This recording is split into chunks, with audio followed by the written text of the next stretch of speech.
En 2016, Sciences Po a officiellement annoncé l'acquisition de l'hôtel de l'Artillerie, un bâtiment qui permettra d'optimiser notre campus du centre de Paris. C'est une vraie évidence géographique et économique. Il va s'agir d'un véritable campus urbain au cœur de notre capitale et qui sera comparable en termes de fonctionnalité, en termes de capacité d'accueil et de conditions de travail et de vie à ceux de nos grands partenaires internationaux que sont Columbia University à New York, la LSI ou encore Hong Kong University. Première rentrée prévue en 2021.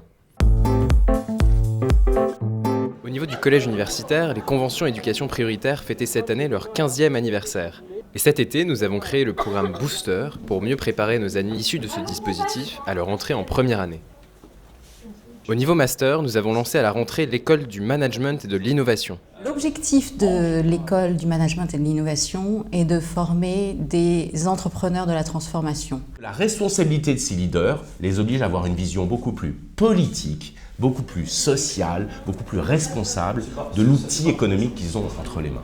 Côté Executive Education, Sciences Po a ouvert un programme de formation continue intitulé Emouna, l'amphi des religions, destiné aux ministres du culte.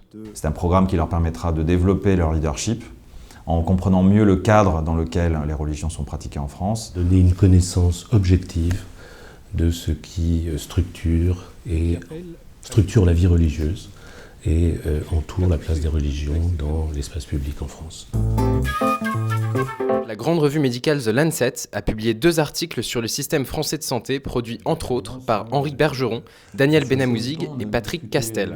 La conférence internationale de la SIOE s'est tenue dans nos murs grâce au département d'économie, après Harvard de l'an dernier et avant Columbia l'année prochaine. Les services innovants du Centre de données sociopolitiques ont été mis à l'honneur lors du 10e anniversaire du laboratoire. Et toute l'actualité a été scrutée par nos chercheurs. Brexit, migration, islamisme. Notons qu'en 2016, 14 chercheurs ont rejoint notre communauté académique permanente. Sciences Po confronte les étudiants aux acteurs du monde contemporain. Dès le mois de janvier, un aréopage de diplomates a participé au Youth and Leaders Summit. On a besoin des Nations Unies, il n'y a pas d'autre plateforme multilatérale de débattre, de discuter et de rechercher, de trouver des réponses aux défis mondiaux. Nous avons aussi remis à Lakhdar Brahimi, ancien secrétaire général adjoint de l'ONU, un doctorat honoris causa. Des industriels sont venus nous rendre visite. Le directeur de la stratégie du groupe Tata s'est exprimé en septembre. Le fondateur de Periscope était l'invité de l'école de journalisme en mars. Et le numéro 1 de Google, Sundar Pichai, était rue Saint-Guillaume en février. Les artistes ont également répondu présents.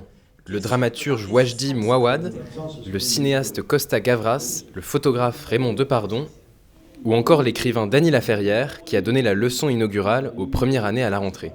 Les romans, la poésie, le regard de l'écrivain a son importance et surtout dans la zone de sensibilité d'un jeune homme ou d'une jeune femme qui veut non seulement comprendre le monde mais agir sur le monde.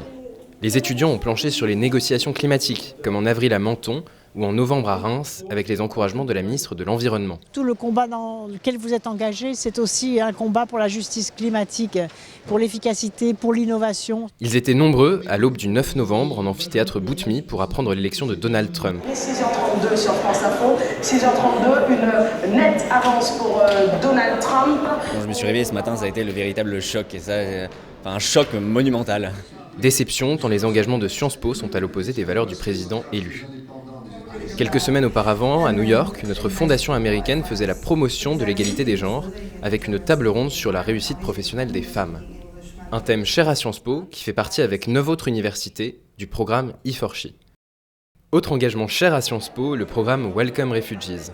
Une première puis une deuxième promotion d'étudiants migrants venus de Syrie et d'autres pays ont été accueillis pour des cours, de français notamment, afin de faciliter leur intégration dans la société. I came to try it and I was fascinated with the enthusiastic of people, what they think about the program and how much they want to create or to give a hand for people to help the refugees to go forward and integrate on the society here and to go through their life.